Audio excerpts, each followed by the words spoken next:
derechos humanos de las mujeres y los derechos humanos de niñas, niños y adolescentes. ¿De dónde le subo? Cómo nos marcan en nuestra vida personal, cómo los vivimos en nuestro trabajo diario como docentes, para qué nos sirven las leyes que se han legislado a nivel estatal, nacional e internacional en estos temas. Pues sobre esto y muchas cosas más nos hablará hoy la maestra Edith Chávez Ramos.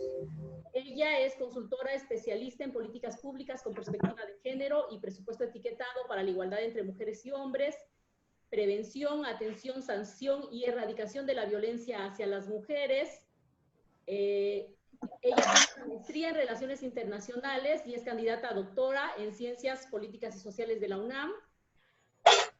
Entonces, pues les dejo sin más preámbulos con la maestra y bueno, aprovechemos mientras ella está exponiendo, también podemos ir tomando notas, haciendo planes, etcétera. Esta ponencia nos va a servir muchísimo para las tareas del día de hoy. Enhorabuena y bienvenida, maestra. Muchísimas gracias a todas y a todos los que nos acompañan esta mañana. Muchas gracias a GES Mujer por la invitación y por supuesto sabemos que hay un esfuerzo importante de parte de todas y todos ustedes para poder hacer realidad este encuentro virtual que tiene como objetivo que se transforme en un espacio de construcción colectiva de conocimiento. Lo que ustedes saben, lo que nosotras sabemos y las experiencias múltiples que cada quien tiene respecto a los temas que vamos a abordar el día de hoy serán la argamasa, serán la materia prima que nos lleve a cumplir el objetivo de tener a partir del día de hoy un panorama mucho más claro sobre qué son los derechos humanos, qué poblaciones tienen acceso a estos derechos, cómo garantizarlos. Y vamos a hablar además desde el enfoque de derechos humanos y perspectiva de género. Esto es importante tenerlo en consideración. Lo vamos a ir comentando a lo largo de la presentación, pero quiero iniciar justamente haciendo esta reflexión de que los derechos humanos no son una moda, son derechos fundamentales de toda persona por el mismo hecho de ser persona, de ser humano. Y lo que implica que estos derechos fundamentales sean reconocidos a nivel internacional y nacional es que los gobiernos, nuestras autoridades, están obligados a observarlos, a garantizarlos, a defenderlos e incluso a resarcirlos en caso de que hayan sido violentados. Voy a permitirme compartir una presentación para que todas y todos vayamos apoyándonos en esta mañana. Para que quede también, les pido si me ayudan a darme el acceso a compartir pantallas, si son tan amables. Y el objetivo precisamente es que nos podamos ir acompañando de algunos conceptos, ¿no? Porque de pronto el mundo de derechos humanos es tan amplio que vale la pena tener, digamos, este acordeón digital para poder acompañarnos esta mañana. Quiero preguntarles si lo pueden ver adecuadamente. ¿Pueden ver la presentación? Sí. Sí, sí se ve. Sí. Magnífico, Sí, sí pues. Muchas gracias. Muchas gracias. Pues iniciamos. La sesión de hoy de este curso de atención a víctimas, parece que se salió otra vez la presentación. Sí, ya no se ve la presentación. Sí, se volvió a salir. Vamos a ver. Algo pasó. La tecnología. Mira que esto va a ser un reto enorme para la Secretaría de Educación Pública. ¿Ya la pueden ver? Ya. Perfecto, vamos entonces. Sí. Pues este curso de atención de primer contacto para estudiantes víctimas de violencia de género tiene como primer tema el de derechos humanos de las mujeres, niñas, niños y adolescentes. ¿Por qué iniciar con el tema de derechos humanos?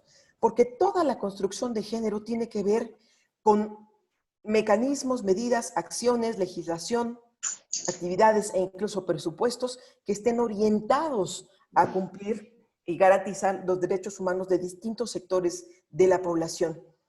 La primera gran cuando analizamos a la población, la primera gran categoría de análisis, de segmentación, es precisamente la del sexo. Mujeres y hombres, ¿me pueden ayudar a apagar su micrófono? Si son tan amables. Ah, perfecto. Ahora sí.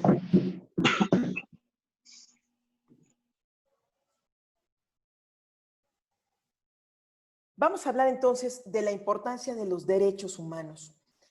Para poder vivir en sociedad, sabemos que es importante contar con una serie de garantías que permitan a todas las personas saber que vivimos en un estado de derecho, que tenemos libertades, así como también responsabilidades, y que mi libertad es tan amplia como la libertad del resto de las personas, y que mi libertad termina ahí donde empiezan los derechos también de las otras y los otros. Esto implica una convivencia en sociedad que nos permita regular la dinámica entre las personas. Los derechos humanos son facultades, son prerrogativas, son intereses de tipo civil, político, económico, social, cultural, etcétera, que pertenecen a todos los individuos justamente por el hecho mismo de ser personas. Y están garantizados por marcos jurídicos nacionales y también internacionales. La finalidad última de los derechos humanos son justamente proteger la vida, la libertad, la justicia, la igualdad, la integridad de cada una de las personas frente a la autoridad. ¿Quiénes pueden gozar de los derechos humanos entonces? Todas las personas, lo hemos dicho. Todas las personas, independientemente de dónde nació, de su color de piel, de su sexo, de su identidad de género, de su religión, de grupo étnico, de la lengua que habla, etcétera, etcétera. Todas y todas las personas, chicos, grandes y de todos los colores y sabores, contamos con estos derechos humanos. Estos derechos tienen fundamentos jurídicos que es importante que podamos revisar. No son solamente una graciosa concesión, sino que están incluidos en el derecho positivo, es decir, en el derecho hecho ley, hecho letra, a través de tratados, constituciones y legislación secundaria. También los principios generales del derecho y otras fuentes del mismo constituyen fundamentos jurídicos de los derechos humanos. Vamos a ver que los derechos humanos tienen una serie de principios, 4 básicamente, que son importantes tener en consideración, porque eso les da muchísimo valor respecto a su relación jerárquica en materia legal.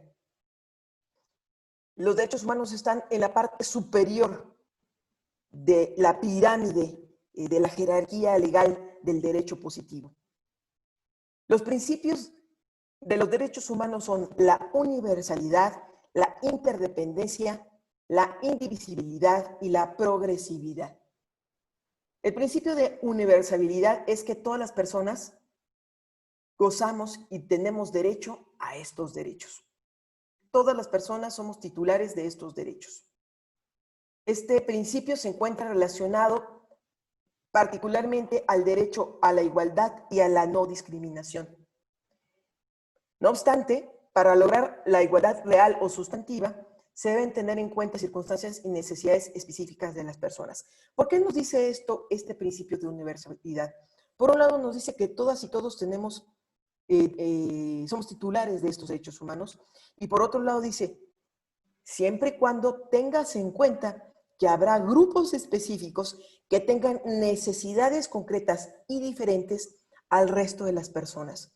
Y no por esta idea de homologar y generalizar, vayamos a violentar los derechos de estos grupos específicos, como pueden ser las mujeres, los niños, las personas adultas mayores, las personas con discapacidad. Se reconoce titularidad de derecho a todas las personas y también se van a reconocer derechos específicos a ciertos grupos de personas que se encuentran en condiciones de mayor vulnerabilidad.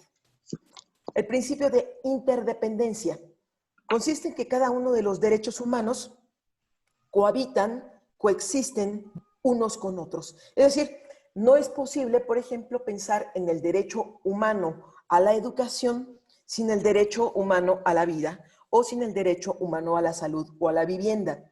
¿Por qué? Porque si queremos que una persona tenga acceso a la educación, necesita, primero que nada, estar vivo. Segundo, tener alimento. Tercero, tener donde vivir. Cuarto, estar en una de salud. Es decir, estos derechos van a estar interrelacionados unos con otros. Principio de indivisibilidad. Implica que los derechos no pueden ser fragmentados. Es decir, no tenemos derechos a la educación en solamente una cuarta parte o solo la mitad del derecho. El derecho es íntegro y debe ser reconocido y protegido de manera integral por todas las autoridades. No puede ser que, por ejemplo, el derecho a la educación sea garantizado solo para las niñas urbanas que tienen entre 12 y 15 años. No, el derecho humano a la educación se da a niñas de 12 a 15 años en edad de cursar la educación secundaria, por ejemplo. No se va a fragmentar este derecho por alguna de las características de algún sector poblacional en particular. Al contrario, se van a reconocer las particularidades a favor de ampliar los derechos, nunca en contra y nunca para reducirlos. Principio de progresividad. Tiene que ver con el hecho de que las autoridades de nuestros países están obligados a que los derechos humanos, al momento de la legislación, no pueden ser modificados o reformados para reducir el derecho que ya ha sido ganado. Es decir, si en México ya se tiene el derecho de las mujeres a votar, por ejemplo, que es un derecho humano también, el derecho de las mujeres a la participación política, una reforma constitucional o una reforma de leyes secundarias en esta materia no podría ir en contra de reducir ese derecho. Es decir, sí, vas a tener ese derecho siempre y cuando se cumplan tales y cuales características. De lo contrario, no se dará. Eso no es posible. La legislación siempre tiene que ser para avanzar, para dar mayor cobertura, para dar mayor amplitud y para abarcar de manera más integral el derecho de todas las personas. Entonces, este principio de progresividad es importante, sobre todo cuando diseñamos política pública, considerando el enfoque de derechos humanos. Este principio es fundamental cuando ligamos el diseño de las acciones con presupuesto, por ejemplo. ¿Cómo asignamos presupuesto? Acciones que tienen que ver con promoción de los derechos humanos en nuestros ámbitos escolares. Si el año anterior nos dieron 100,000 pesos para ciertas actividades, podemos argumentar el principio de progresividad de los derechos humanos para que al siguiente año no nos den 80,000 pesos, sino nos den los 100,000 pesos más lo que corresponde a un cálculo que se hace en materia presupuestal, que es el deflactor del PIB. Es decir, para que el dinero que nos dieron el año pasado nos permita al siguiente año seguir comprando o pagando los servicios, comprando los insumos que requeríamos el año anterior con la misma garantía de acceder a estos recursos. Es decir, lo que compramos este año, en 2020, con 100,000 pesos, seguramente no será lo mismo que podremos comprar en el año 2021. ¿Por qué? Porque las cosas se encarecen. Entonces, bajo el principio de progresividad, podemos argumentar que cuando se trata de un problema de derechos humanos que ya le han etiquetado recursos, pues no nos pueden dar menos de lo del año pasado, incluido la apuesta a valor real para el siguiente año. Si nos dieron 100,000 pesos, seguramente nos tendrá que dar por lo menos 116,000 para que podamos comprar lo que en el año anterior más o menos pudimos adquirir. Y este principio es muy reclamado, muy socorrido, sobre todo para aquellos que planean en materia de presupuesto de acciones educativas. El derecho internacional a los derechos humanos también establece una serie de obligaciones para los gobiernos a manera de que puedan reconocer estas libertades y derechos en la misma condición que las características específicas de grupos sociales en vulnerabilidad. Ya mencionábamos, dentro del universo de los derechos humanos, encontramos los derechos humanos de las mujeres, los derechos humanos de las niñas, niños y adolescentes, de las personas adultas mayores, de las personas con discapacidad, de la población indígena, de la comunidad LGBT, TTI, entre otros. Porque lo que hace el derecho humano es reconocer que las personas somos iguales ante la ley, pero tenemos necesidades y características diferenciadas que deben ser reconocidas para poder garantizar nuestro desarrollo pleno y nuestro potencial humano. Vamos a entrar con el primero de estos grupos de derechos humanos, que son los derechos humanos de las mujeres. ¿Cuáles son los derechos humanos de las mujeres? El derecho a la vida, el derecho a la salud, el derecho a la educación, la vivienda, el trabajo, la igualdad. El derecho a vivir libres de violencia es un derecho humano. No solamente es una política nacional, es un derecho humano. Y si alguna autoridad en nuestro municipio, en nuestro estado o en el orden federal violenta nuestro derecho humano a vivir sin violencia, y como mujeres podemos acudir a la Comisión Nacional de Derechos Humanos, a la Comisión Estatal de Derechos Humanos, para exigir que nos sea garantizado el derecho y que nos pueda ser resarcido incluso en caso de que haya daños. Tenemos el derecho a la no discriminación por ningún motivo, ni motivo de sexo, ni de religión, ni de lugar de nacimiento, ni de condición migratoria. Ningún factor va a ser pertinente o reconocido como válido para poder discriminar a una persona. Tenemos el derecho a la participación política y a la toma de decisiones como mujeres. Y cada vez hemos avanzado más en esta materia. Ahora ya tenemos el principio de paridad constitucional en la integración del Congreso Federal, de los congresos estatales, e incluso se ha venido aplicando también a los gobiernos municipales, al sistema de ordenamiento municipal, donde ya cada vez más cabildos también se integran en condiciones de paridad entre mujeres y hombres. Tenemos, por supuesto, el derecho al acceso a la justicia, en donde las mujeres observamos todavía una brecha enorme en materia de conocer nuestros derechos, saber ante qué instituciones acudir y poder contar con la asesoría legal, y en su caso la defensoría jurídica gratuita, adecuada para poder garantizar estos derechos. Y por supuesto también tenemos el derecho humano a un medio ambiente sano, que es considerado como un derecho humano de cuarta generación, porque es de los más recientemente reconocidos. Sabemos que sin un entorno saludable en términos medioambientales, donde no haya agua potable, donde no haya una superficie de tierra sin contaminar para poder cultivar o para poder vivir, con el aire contaminado, etcétera, no hay condiciones adecuadas para la vida. Por eso que se reconoce también el derecho humano a un medio ambiente sano. Y particularmente las autoridades y los pueblos indígenas, lo vamos a comentar cuando hablemos particularmente de sus derechos, tienen en este derecho, el derecho al medio ambiente sano, una de sus grandes defensas cuando llegan algunas empresas o cuando algunas autoridades institucionales de gobierno quieren realizar obras que perjudican su entorno.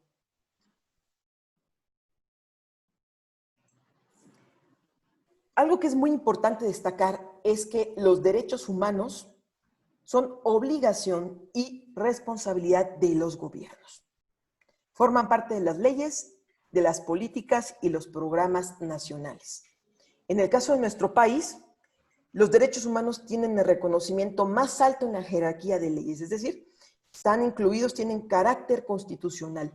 En el año 2011 hubo una reforma política en materia de derechos humanos y desde el artículo 1 constitucional, el cual les recomiendo darle una revisadita,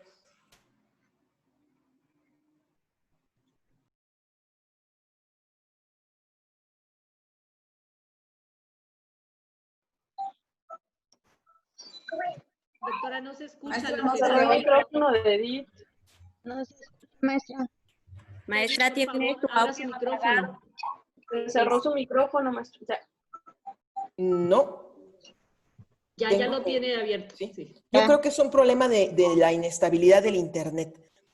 Pero que bueno, les agradezco que me Estaba avisen cerrado. cuando estaba abierto, pero les agradezco que me avisen para cualquier cosa y poder continuar. Muchas gracias. Entonces decía, los derechos humanos tienen este rango constitucional. Es decir, ya ninguna autoridad puede desconocerlos. Porque en ocasiones, y me pasó en el caso de Oaxaca, en una reunión justamente con jueces y juezas, que algunos me decían, no, es que hay cierta legislación en materia de derechos de las mujeres que no podemos aplicar en el estado de Oaxaca, porque la ley secundaria, la ley estatal en la materia, no lo reconoce o no lo identifica. Digo, pues ante la ausencia de legislación en el estado, como se trata de un derecho humano, nos vamos al nivel superior inmediato, que en este caso sería la Ley General de Acceso.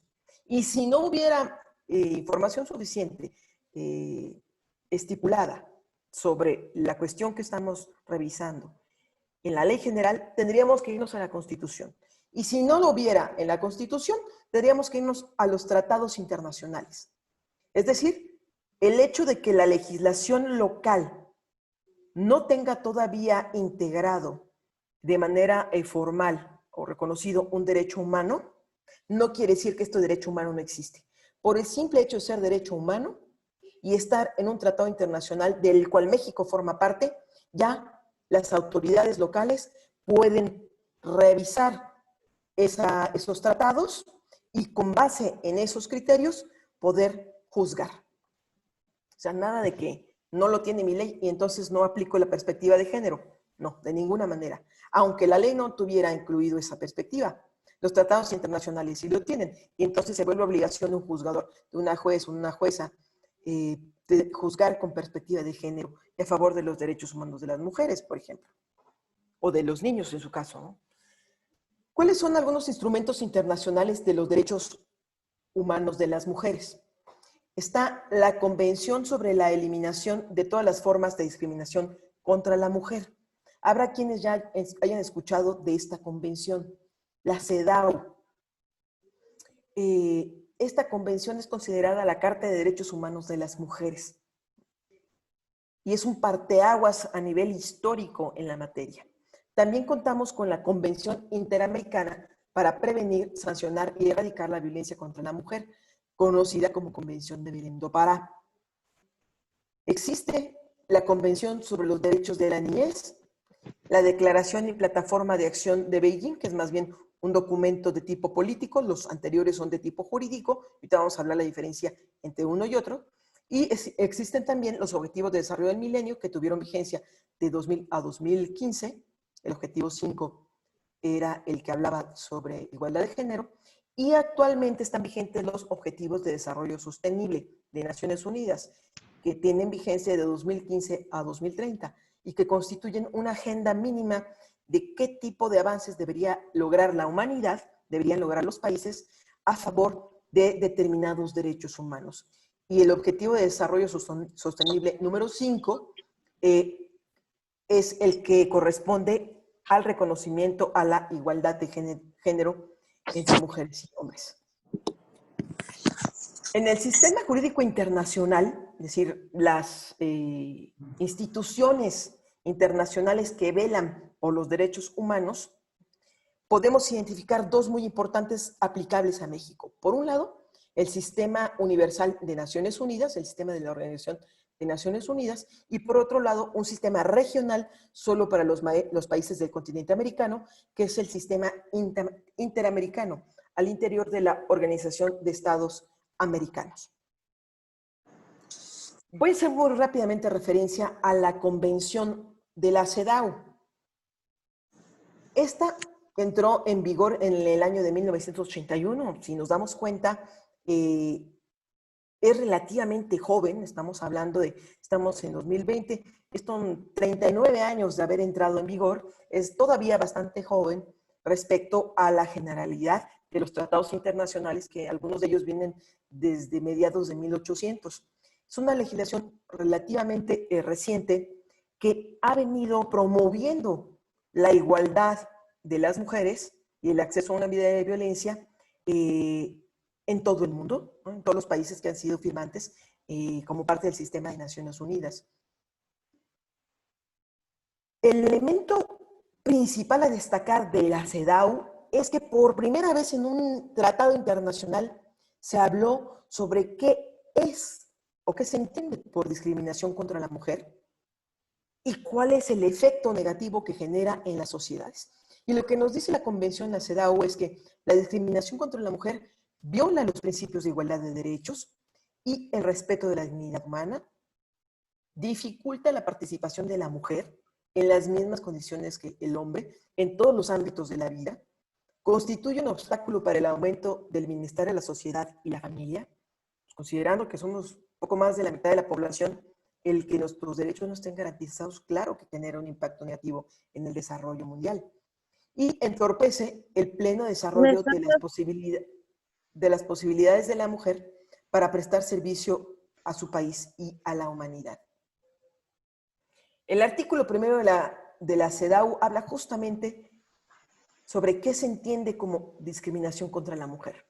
Se será toda distinción, exclusión o restricción basada en el sexo que tenga por objeto o resultado menoscabar o anular el reconocimiento, goce o ejercicio de derechos por parte de las mujeres, independientemente de su estado civil, sobre la base de igualdad del hombre y la mujer, los derechos humanos y las libertades fundamentales en las distintas esferas de la convivencia humana, política, económica, social, cultural, civil y cualquier otra.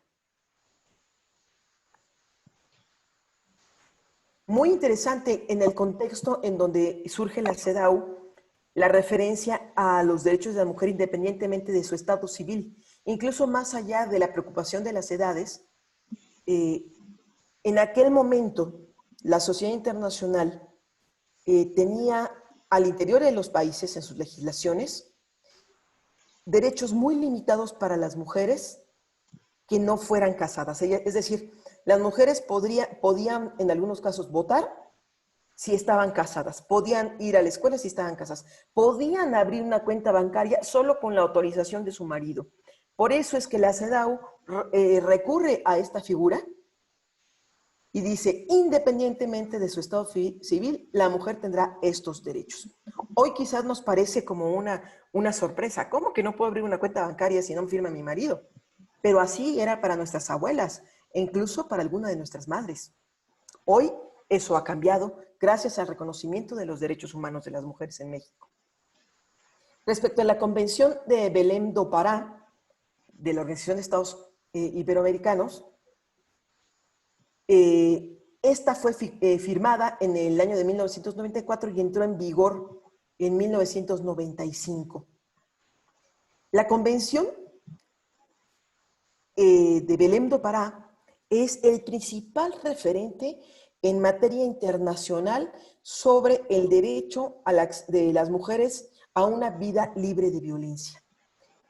Antes que en cualquier otra parte del mundo, antes que en Europa, antes que en Asia, antes que en África, fue en América, a través de esta convención, que dimos pasos contundentes para reconocer el derecho de las mujeres a vivir libres de violencia, para identificar tipos y modalidades de violencia y cómo hacer que los estados se vuelvan responsables de promover este derecho y de sancionar aquellas conductas que sean contrarias a la garantía del mismo.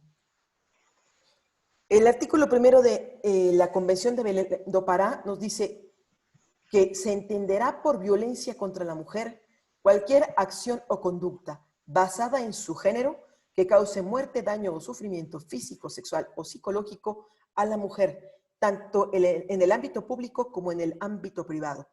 Si luego revisamos cómo está la Ley General de Acceso de las Mujeres a una Vida Libre de Violencia, e incluso la ley estatal en Oaxaca en la materia, vamos a ver que replica y amplía incluso esta legislación nacional y estatal replican y amplían este precepto que está presente desde el artículo 1 de la Convención de Belém do Pará. Es decir, nuestra actual legislación emana de estas convenciones e incluso las ha mejorado, ha ampliado el reconocimiento de este derecho.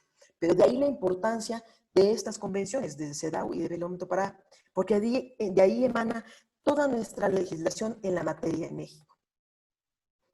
Y hablando de ello, pues tenemos a la Constitución Política de los Estados Unidos Mexicanos, a la Ley General para la Igualdad entre Mujeres y Hombres del año 2006, la Ley General de Acceso de las Mujeres a una Vida Libre de Violencia, la Ley General para prevenir, sancionar y erradicar los delitos en materia de trata de personas y para la protección y asistencia de las víctimas de estos delitos, y la Ley Federal para prevenir y eliminar la discriminación principalmente. Vamos a ver qué dice Oaxaca en la materia. Y les traje aquí algunos artículos que me parecieron importantes, como el artículo 14, que nos habla de que en Oaxaca existe una política estatal a favor de la igualdad. Y esta política estatal va a ser operada a través de un sistema estatal y un programa estatal en la materia. Es decir, un sistema que se refiere a un conjunto de instituciones de gobierno que deberán velar por diseñar políticas públicas, asignar presupuestos y asignar y realizar acciones hacia la sociedad para poder garantizar este derecho humano a la igualdad entre mujeres y hombres.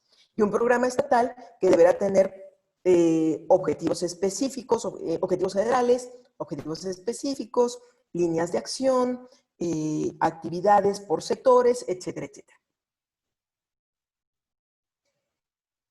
La ley, en el caso de la Ley Estatal de Acceso de las Mujeres a una vida libre de violencia en el estado de Oaxaca, nos menciona que el objetivo de esta ley es incorporar a las políticas públicas del estado y los municipios los instrumentos, programas, mecanismos y acciones para garantizar a las mujeres el acceso a una vida libre de violencia. Es decir, aquí están convocados y la ley es aplicable para todas las autoridades, tanto en el nivel federal, en el caso de la ley general, como en el nivel estatal y los municipios. Es decir, tanto el Estado como los municipios están obligados a garantizar este derecho.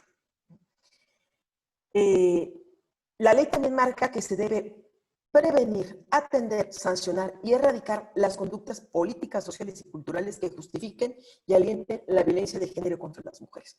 Interesante esta fracción segunda del artículo 2, porque menciona justamente los 4 ejes de acción de la política en materia de acceso a una vida libre de violencia. Los 4 ejes de acción son justamente la prevención, la atención, la sanción y la erradicación. Es decir, cuando nosotros diseñemos programas para promover una vida libre de violencia para las adolescentes, por ejemplo, en nuestras escuelas, es importante que tengamos en cuenta que vamos a requerir diseñar acciones para prevenir, acciones para atender, acciones para sancionar y acciones para erradicar este tipo de conductas. Así lo marca la política y además esto metodológicamente es bastante asequible y permite diseñar acciones que puedan ser mucho más efectivas en el corto y mediano plazo.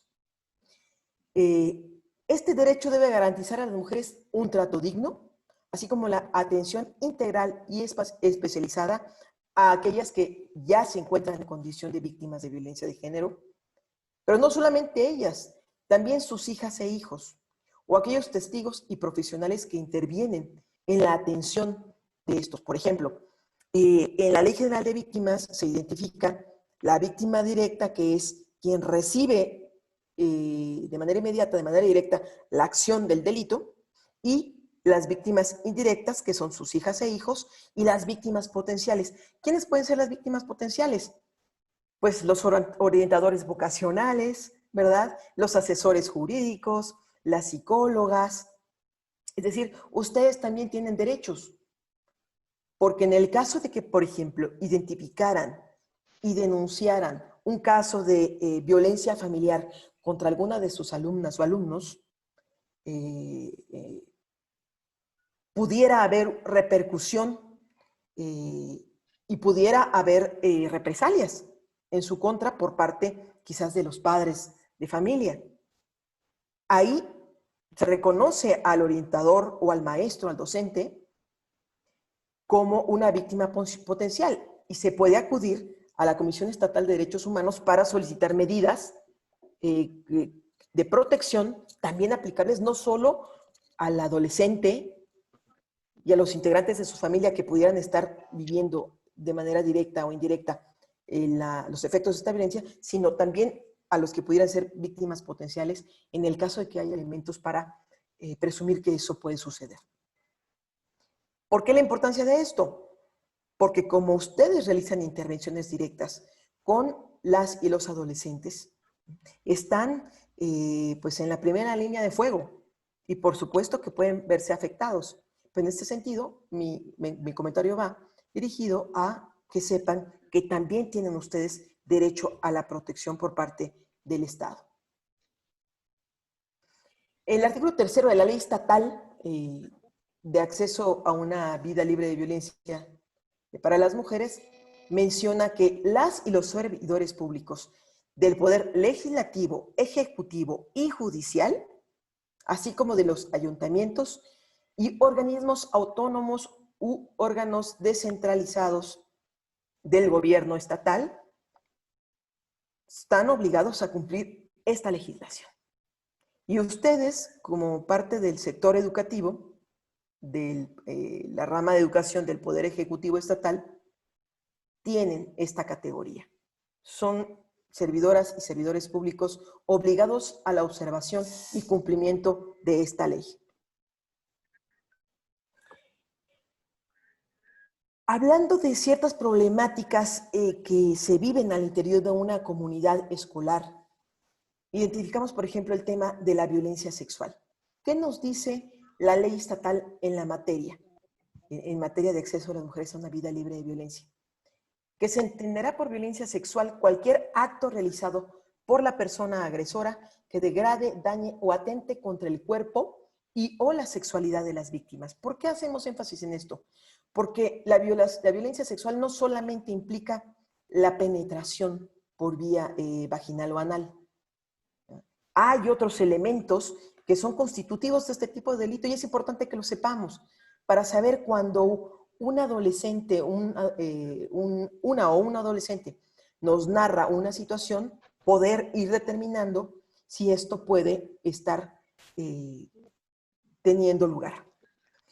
Incluso el artículo 404 bis, fracción 5 del Código Penal del Estado de Oaxaca menciona que se entiende por violencia sexual toda acción u omisión que amenaza, pone en riesgo, lesiona o daña la libertad, seguridad, integridad y desarrollo psicosexual de cualquier persona. Se expresa a través de la inducción a presenciar o realizar prácticas sexuales no deseadas o que generen dolor, así como los celos para el control, manipulación o dominio de la pareja. ¿Qué pena prevé el Código Penal del Estado de Oaxaca en materia de violencia sexual? De acuerdo al artículo 247 de su Código Penal Estatal, en tales casos, la pena va de 17 a 27 años de prisión. Es un delito grave. Y multa de 600 a 200, de 1,600, perdón, a 200,000 pesos en valor de unidad y medida y actualización. Ya ve que ya no son salarios mínimos vigentes, ahora ya es unidad de medida y actualización. Es decir, es una pena grave, privativa de la libertad, para quien comete este delito. Por eso es una de las recomendaciones que hacemos, que en el caso de que ustedes estén en conocimiento de que alguna de sus alumnos o alumnas de su comunidad escolar esté sufriendo violencia sexual, es fundamental poderlo denunciar. Hay mecanismos al interior del sector educativo para proceder a esa denuncia y también hay mecanismos en las fiscalías que incluyen también la denuncia anónima para evitar represalias, pero es importante que si están en conocimiento, de hecho la ley lo refiere, una autoridad que está en conocimiento de un delito de este tipo, de violencia sexual, entra en la obligación y responsabilidad de denunciarlo. Si sabemos de un caso y somos omisas o omisos y dejamos que esto continúe sucediendo y más adelante se demuestra que estábamos en conocimiento, podemos ser imputados porque también podemos tener responsabilidad. Acuérdense que el delito de violencia es por la acción o por la omisión. Otro delito importante que vulnera los derechos humanos de las mujeres es el de la violencia contra los derechos reproductivos. Los derechos sexuales y reproductivos son derechos humanos también de las mujeres, tienen ese rango constitucional. Por eso es que a partir de mediados de finales del año pasado ya se reguló en el estado de Oaxaca la interrupción legal del embarazo, porque forma parte de los derechos sexuales y reproductivos reconocidos por tratados internacionales, por la legislación general y la legislación estatal en la materia, sobre todo en materia de despenalizar la interrupción legal del embarazo. Respecto a la violencia de derechos reproductivos, el artículo 404 bis del Código Penal Estatal refiere a toda acción u omisión que limite, vulnere el derecho de las personas a decidir libre, responsable y voluntariamente su función reproductiva. O sea, si quiere o no tener hijos, empezando por ahí. Además, en el caso de querer, consentir el número de hijos que quiera tener y en qué años de espaciamiento entre unos y otros. A lo mejor queremos tener un hijo, lo tenemos el próximo año y hasta los siguientes 3 años nos volvemos a embarazar. Ajá. Y no que sea una consecuencia de no contar con acceso a métodos anticonceptivos y entonces año con año estamos teniendo hijos, cuando ni siquiera es parte de nuestra voluntad, libremente aceptada. Seguramente muchas de las mujeres que tengan acceso a este tipo de información pueden determinar, tienen ese derecho de decir, no, yo no quiero ser una fábrica de hijos, no quiero estar año con año embarazada como mi abuela o nuestras bisabuelas. Hoy podemos decidir si queremos tenerlos o no. Y además, cuántos y cuándo. Estos derechos reproductivos también tienen que ver con el acceso a métodos anticonceptivos, a que conozcan las y los adolescentes, las mujeres, cuáles son estos métodos anticonceptivos y que estos sean de acceso gratuito, que la información en materia sexual y reproductiva y los métodos anticonceptivos puedan ser brindados por todas las instituciones públicas de salud de manera gratuita, seas o no derechohabiente de esa clínica o de ese hospital o de ese servicio. Incluso si eres menor de edad como adolescente, vamos a ver en los derechos de los adolescentes, se reconoce el derecho a que una chica, un chico, adolescentes, puedan ir a cualquier clínica u hospital del sector salud y solicitar información y acceso a pastillas anticonceptivas, a preservativos de barrera, o sea, condones, y a pláticas informativas sobre sexualidad y métodos anticonceptivos. Es su derecho, no necesitan ir acompañados de un adulto para tener acceso a esa información. En el caso de la interrupción legal del embarazo, el estado de Oaxaca ya está obligado a garantizar la prestación del servicio del ILE, que se conoce, interrupción legal del embarazo, en determinadas circunstancias. La Ley General de Víctimas y la norma 046, que habla sobre violencia de género sexual y familiar, tiene aplicación en todo el país, no solamente en el estado de Oaxaca, y estas leyes van a dictar la forma en que se deben prestar los servicios de salud para la interrupción legal del embarazo a toda mujer que haya sido víctima de violencia sexual, que hubiese resultado embarazada o desee abortar, sin necesidad de que haya presentado incluso una denuncia de tipo penal. Es decir, ¿pueden las mujeres proceder a interrumpir legalmente el embarazo en caso de violación sin que tengan que iniciar el proceso ante las fiscalías? Eso es independiente. ¿Por qué? Porque anteriormente el procedimiento jurídico dilataba tanto que cuando venían a darle la autorización a la chica o a la mujer, pues ya hasta había nacido el bebé. Entonces, ahora se llevan los procedimientos por separado. Si quieres o no denunciar, ese es un tema. Pero independientemente de eso, si fuiste violada y como resultado de esa violación quedaste embarazada, tienes derecho a presentarte ante las instituciones de salud pública y antes de las 12 semanas de embarazo interrumpir el mismo. Otro tema importante que está muy en boga y que tiene mucho que ver con lo que ustedes trabajan, la violencia digital, los famosos PACs, ¿no? Los paquetes de imágenes y fotografías sexuales que andan por ahí en el WhatsApp o que son subidas a las plataformas digitales, también son un delito que daña la integridad de las mujeres. Y el artículo 7º de la Ley Estatal de Acceso a las Mujeres a una Vida Libre de Violencia en Oaxaca dice que se considera violencia digital toda acción que mediante el uso de tecnologías de la información y de la comunicación, redes sociales, páginas web, correo electrónico, blogs, mensajes de texto, videos o cualquier otra, lesionen, afecten o dañen la dignidad, la seguridad, la integridad y la libertad de las mujeres en cualquier ámbito de su vida. Entonces, es importante que ustedes tengan contemplado que efectivamente esto es un delito, está contemplado en la Ley General de Acceso en el Estado y, de hecho, ustedes habrán escuchado de la Ley Olimpia, que no es una sola ley en sí mismo, sino la modificación de un conjunto de leyes y códigos penales en el orden nacional y estatal que sanciona la violencia digital y contempla cárcel para quienes graben, filmen, elaboren fotos, audios o video de índole sexual y las filtren sin el consentimiento de la persona. En Oaxaca se reformaron ya los artículos 240 y 250 del Código, 249, aquí hay un error, 249 y 250 del Código Penal para imponer penas de hasta 8 años de cárcel por delitos de este tipo. Importante porque es una práctica común de los chavos en esta época y es violatoria de derechos humanos y constituye violencia sexual de tipo digital, ¿no? En el ámbito digital. Por supuesto, la ley reconoce también la violencia en el ámbito escolar o docente. Este es el artículo 14 de la Ley General Estatal en Oaxaca, de acceso de las mujeres a una vida libre de violencia.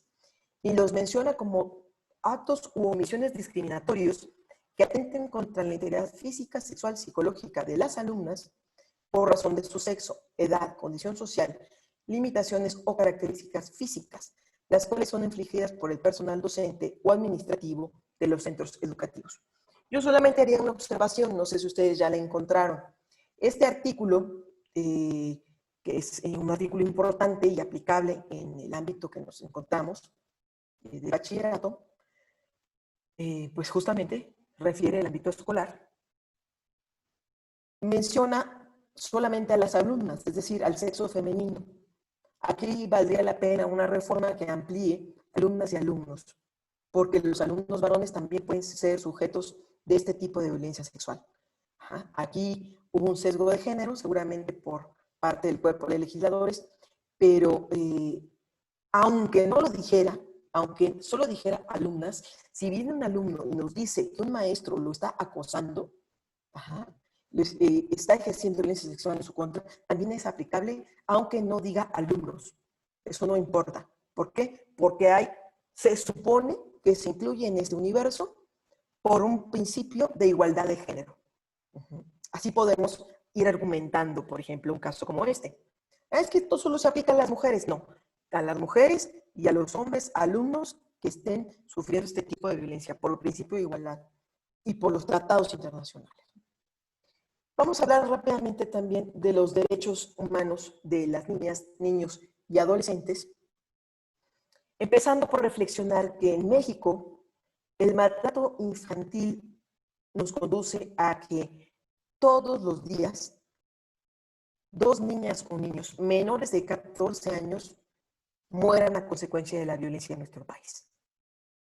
Todos los días 2 menores de 14 años van a morir a consecuencia de esta violencia, generalmente por golpes, maltratos o falta de alimentos. por descuidos. Y también es importante señalar que 3 de cada 10 niñas y niños entre 6 y 9 años, ya no es como la población que a ustedes les compete, pero seguramente son sus hermanitos, ¿verdad? De estos niños, estos adolescentes. 3 de cada 10 niñas y niños entre 6 y 9 años de edad han declarado ser tratados con violencia en su familia. Es decir, 1 de cada 3 niños en este país son violentados. Es grave. Esto es muy, muy grave. Porque además están en la completa indefensión. Entre los instrumentos internacionales para proteger los derechos de los niños está la Convención sobre los Derechos del Niño de la Organización de Naciones Unidas, que fue firmada el 20 de noviembre de 1989 y reconoce que como niños a los seres humanos menores de 18 años, o sea, aquí también entra en esta categoría general los adolescentes, las y los adolescentes. Seres humanos menores de 18 años son reconocidos como individuos con derecho pleno al desarrollo físico, mental, social y con derecho a expresar libremente sus opiniones. Yo les recomiendo, les vamos a dejar una liga de acceso a esta convención. Es muy importante conocerla y también revisar algunos temas como, por ejemplo, cómo anda el reconocimiento de los derechos humanos en México. Esta tabla que les voy a dejar, por cuestiones de tiempo no vamos a entrar a tanto detalle, nos marca en verde aquella percepción social en México que considera que estos derechos son respetados, son muy respetados. En amarillo, los que son respetados pocos, y en rojo, los derechos que son poco respetados. Y nos vamos a la columna primera que dice niñas y niños. El 42% de las personas creen que sus derechos son muy respetados. El 37% creen que son poco respetados y casi el 20% considera que no son para nada respetados sus derechos. En el caso de los jóvenes, la situación va más o menos por ahí. 34% considera que son respetados, 43% que son poco respetados y 20% que no son nada respetados. De las mujeres, el 33% de la población considera que los derechos de este sector son respetados, 41% considera que no son, que son poco respetados y 24% considera que para nada son respetados. Estamos hablando de que casi 1 de 4 personas en México considera que los derechos de las mujeres son letra muerta, ¿no? Pero vamos acá a otras cosas. Mira, personas adultas mayores, casi 35% de la población considera que sus derechos no son respetados. Las personas con discapacidad, 34% considera que no son respetados. Personas de otras razas, 30%. Las personas trabajadoras en el hogar, 31%. La población indígena, 44% no son respetados, considera que no son respetados los derechos de esta población. De los migrantes, 40%, y de las personas homosexuales, 42%. Es decir, que si se imaginan ustedes ser una persona adulta, mayor, indígena, migrante con discapacidad y homosexual, o sea, no habría forma de sobrevivir en México. Eso es lo que nos narra un poco esta gráfica, la gravedad de la violación de los derechos humanos en nuestro país. Y esto es solo respecto a la percepción que tiene la gente. Ya si nos fuéramos a las cifras de los casos de atención y demás, pues ya estaría más crítico. Otros datos relevantes. 3 de cada 4 personas indígenas en nuestro país viven en condiciones de pobreza. Es decir, casi todas. 3 de cada 4. Es una calamidad esto. La mitad de las personas lesbianas, homosexuales o bisexuales considera que el principal problema que enfrentan es la discriminación, seguida por la falta de aceptación y las críticas y burlas. Luego, 4 de cada 10 personas en México no estaría dispuesta a compartir su casa con lesbianas y homosexuales. Y ojo, esta pregunta aplica para padres y madres de familia. Esta pregunta la formularon a madres y padres de familia. No 4 de cada 10 padres de familia no estarían dispuestos a que sus hijos permanecieran en sus hogares al saber que son lesbianas o homosexuales o parte de la diversidad sexual. Esto es grave, es gravísimo. Y ahí están justamente nuestras y nuestros jóvenes. 6 de cada 10 personas consideran que las y los inmigrantes provocan además divisiones en la comunidad. Esto respecto a la presencia de personas de otros países. Por ejemplo, el caso de Oaxaca, Chiapas y demás, la presencia importante de inmigrantes centroamericanos, por ejemplo, ahora con todos estos éxodos que han habido, ¿no? La legislación en materia de los derechos de las niñas, niños y adolescentes, pues, por supuesto, la Constitución, la Ley General del Sistema Nacional de Seguridad Pública, que hace referencia a esto, la Ley General de Igualdad entre Mujeres y Hombres, la Ley General para prevenir, sancionar y erradicar los delitos en materia de trata de personas, la protección y asistencia a víctimas del delito de esta Ley General, la Ley General de Acceso a las Mujeres a una vida libre de violencia, por supuesto, la Ley General de Derechos de Niñas, Niños y Adolescentes, esta en particular, la Ley General de Derechos de Niñas, Niños y Adolescentes, es una ley de vanguardia en México, que yo les recomiendo revisar, y seguramente lo habrán revisado ya, de manera muy puntual, porque ahí viene reconocimiento de los derechos de las niñas, niños y adolescentes, y sobre todo este principio, que es el del interés superior de la niñez. ¿Y en qué consiste? En que todas las decisiones y actuaciones del Estado deberán velar y cumplir este principio, garantizando de manera plena los derechos de niñas y niños. Estos tienen derecho a la satisfacción de sus necesidades de alimentación, salud, educación y sano esparcimiento para su desarrollo integral. Este principio deberá guiar el diseño, ejecución, seguimiento y evaluación de las políticas públicas dirigidas a la niñez. ¿Qué implica este interés superior de la niñez? Que las niñas y los niños deben estar considerados como el centro de las políticas públicas en la materia, velando por sus derechos humanos en todo momento. La ley en la materia dice que se debe garantizar la protección de los derechos de niñas, niños y adolescentes por parte de autoridades estatales, municipales, bueno, federales, estatales, municipales, para tomar medidas en materia de garantizar los derechos humanos en las políticas públicas, promover la participación y tomar en cuenta la opinión, teniendo en consideración los aspectos culturales, éticos, afectivos, educativos y la salud de niñas, niños y adolescentes, en aquellos ámbitos que sean de su incumbencia. Ubicarán ustedes, por ejemplo, las consultas de niñas, niños y adolescentes que hace el INE sobre su derecho a la participación. Esto es respondiendo justamente al interés general de la niñez, ¿no?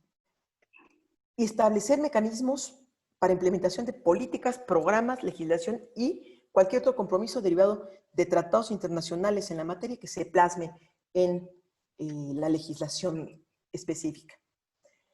La Ley General para el Acceso, la Ley General de los Derechos de Niñas, Niños y Adolescentes reconoce un catálogo de 20 derechos para este sector de la población en México. Y va desde el derecho a la vida, a la supervivencia, al desarrollo, el derecho a la prioridad, es decir, a que se les tenga en prioridad cuando se trate de alguna eventualidad. ¿Han escuchado aquello de que en caso de emergencia, mujeres y niños primero? Tiene que ver con eso, con tener la prioridad para su protección. Derecho a la identidad. Es un delito que un niño nazca y no se le registre de manera pronta y expedita con un nombre y con una identidad como persona, que no se le lleve al registro civil, y esto es un delito. Es una práctica común todavía en muchas comunidades, pero eso es un delito, porque en caso de que desapareciera o se enfermara y tal, ¿ante quién estamos? El Estado, ¿a quién protege? A un individuo sin identidad. Estaría defendiendo a un ser vivo, ¿no? a un humano menor de edad, pero requiere elementos de identidad para ser debidamente atendido también. El derecho a vivir en familia, por eso es que en caso de adopciones y demás, se promueve que los niños vayan con algunos de sus familiares o puedan ser integrados a otros núcleos con otras familias y que no vivan en instituciones lejos del cuidado de un grupo humano que le pueda proteger.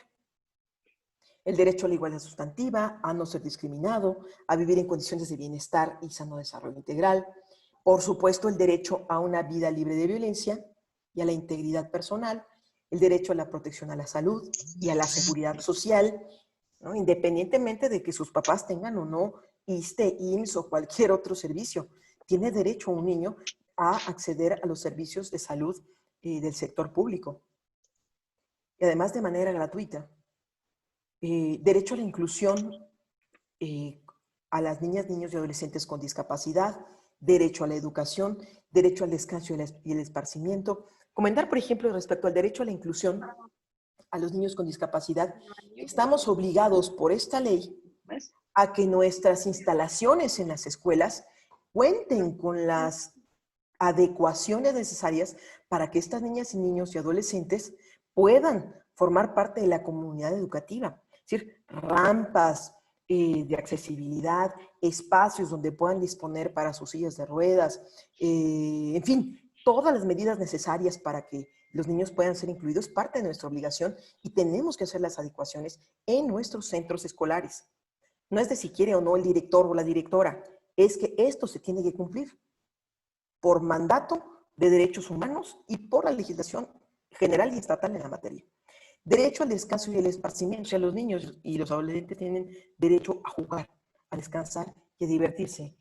Y esto se ha reconocido, pues, sobre todo por todos aquellos niños que viven en condiciones de explotación laboral o trabajo forzado, ¿no? O trabajo infantil. Sabemos que el trabajo infantil es necesario en algunos, o es importante, tiene una importante aportación en algunas comunidades y para algunas familias, sobre todo de bajos recursos, pero lo que no se puede permitir es la explotación laboral de esas niñas y niños. Además, se debe garantizar primero su derecho a la alimentación, a la vivienda, a la salud y a la educación antes que ponerlos a trabajar. Hay toda una polémica en la materia, pero es un derecho humano el que tengan tanto el derecho a la educación como el derecho al esparcimiento. Derecho a la libertad de expresión y acceso a la información, derecho a la participación, derecho a la asociación y la reunión, o sea, organizarse, desde para echarse una cascarita de fútbol hasta para realizar ahora es muy común, ¿no?, entre las y los adolescentes, y organizarse en los kioscos para ponerse como, antes les decíamos tablas gimnásticas, ¿no?, pero ahora se ponen como con música de moda, ponen pasos y hacen escenografías, ¿no? Hacen escenografías y bueno, es parte también de su sano esparcimiento y de su derecho a organizarse. Tienen, por supuesto, derecho a la intimidad, a que se resguarden sus datos personales, que se protejan estos datos, incluso en casos de denuncia. Generalmente, el caso de una persona menor de edad, de aproximadamente tantos años, 13 años, de nombre Alberto N. Entonces se pone el nombre, solamente el nombre pila, y se resguardan los apellidos en la información oficial en caso de denuncias. Por supuesto que las fiscalías especializadas sí cuentan con los datos completos de estos niños, pero en el expediente original. Y por supuesto tienen derecho a la seguridad jurídica y al debido proceso. Se reconoce también los derechos de los niños migrantes y el acceso a las tecnologías de la información y comunicación, sobre todo que son un lenguaje en el cual ya ellos se mueven en estas nuevas generaciones. Para ir cerrando, vamos a hablar de los derechos de los pueblos indígenas, que es también muy importante, particularmente a nivel internacional, sobre el convenio 169 sobre pueblos indígenas y tribales en países independientes. ¿Y qué nos dice este convenio 169 de la Organización Internacional del Trabajo, de la OIT? Que los pueblos indígenas tienen derecho a gozar en plena igualdad de los derechos y oportunidades que la legislación nacional otorga a los demás miembros de la población. Se les reconoce igualdad jurídica de derechos respecto al resto de la comunidad de una nación. Segundo, tienen derecho a promover de manera efectiva sus derechos sociales, económicos y culturales, respetando su identidad social y cultural, sus costumbres, tradiciones e instituciones. Ojo, siempre y cuando no violenten estas costumbres los propios derechos humanos. Que ayuden a los miembros de los pueblos interesados a eliminar diferencias socioeconómicas que puedan existir entre los indígenas y el resto de la comunidad nacional. Es decir, a equilibrar las condiciones de vida de unas y otros. ¿Qué nos dice, por ejemplo, ya a nivel nacional, la Constitución? El artículo 2 de la Constitución General nos dice que nuestra nación tiene una composición pluricultural sustentada originalmente en sus pueblos indígenas, que son de donde descienden las poblaciones que habitan en el territorio actual del país. Dice, el derecho de los pueblos indígenas, se tiene el derecho de los pueblos indígenas a la libre determinación y se ejercerá en un marco constitucional de autonomía que asegure la unidad nacional. El reconocimiento de los pueblos y comunidades indígenas se hará en las constituciones y leyes de las entidades federativas, es decir, también en la Constitución Estatal de Oaxaca, las que deberán tomar en cuenta, además de los principios generales anteriores, criterios etnolingüísticos y de asentamiento físico regional. Se considera como comunidades indígenas, pueblos indígenas, aquellas comunidades integrantes de un pueblo que formen una unidad social, económica y cultural asentadas en un determinado territorio y que reconocen autoridades propias de acuerdo a sus usos y costumbres.